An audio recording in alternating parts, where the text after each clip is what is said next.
తెలంగాణ రాష్ట్రంలో ఇతర భాషల జర్నలిస్టులకు ఇస్తున్నట్లుగానే అక్రెడిటేషన్ కార్డులను ఉర్దూ జర్నలిస్టులకు కూడా ఇవ్వాలి అని చెప్పి Telangana Urdu working journalists union convener అయినటువంటి ఫతావుల్లా డిమాండ్ చేస్తున్నారు. అట్లాగే పిఆర్ఓకు అనగా డిపిఆర్ఓకు కూడా ఒక వినతి పత్రం అందజేశారు. ఉర్దూ జర్నలిస్టులకు అక్రెడిటేషన్ కార్డ్స్ ఇవ్వాలని చెప్పి.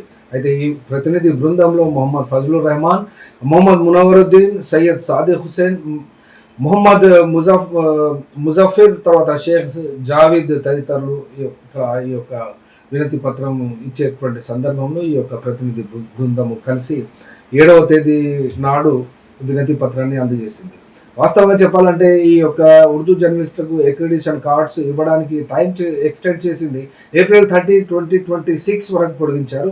ఇందులో కూడా అనుభవ ప్రమాణాలను కూడా తెలంగాణ రాష్ట్ర ప్రభుత్వము ఫిక్స్ చేయడం జరిగింది. Telangana media accreditation rules 2025 GOMS 252 ప్రకారం ఉర్దూ పాత్రికేయులతో సహా అందరూ జర్నలిస్టులకు తెలంగాణ ప్రభుత్వము అక్రెడిటేషన్ కార్డ్స్ ఇస్తుంది. కానీ వీళ్ళకి ఎందుకు ఇవ్వడం లేదు అనే ప్రశ్నే లేదు. కానీ ఇక్కడ అనుభవ ప్రమాణాలు కూడా కొంత గందరగోళం కలిగిస్తున్నాయా లేదా అనబడేటువంటి అంశం, లేదా స్పష్టత ఉందా లేదా ఈ అధికారికి అనబడే అంశం అయితే తెలియదు. కానీ పెద్ద లేదా మధ్యస్థ పత్రికల కోసం 5 నుండి 10 ఏండ్ల పూర్తి స్థాయి అనుభవం కలిగి ఉండాలి.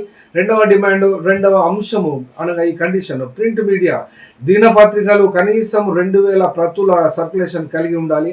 మూడవది ఉర్దూ మీడియా పత్రికలకు అనగా ఉర్దూ భాషలో ఉన్నటువంటి జర్నలిస్టులకు ప్రత్యేక నిబంధనలు. ఉర్దూ పెద్ద వార్తా పత్రిక అనబడేటువంటి పదాన్ని ఉర్దూ దినపత్రికగా మార్చారు. ఇక్కడ దీన్ని సవరణ చేయడం జరిగింది.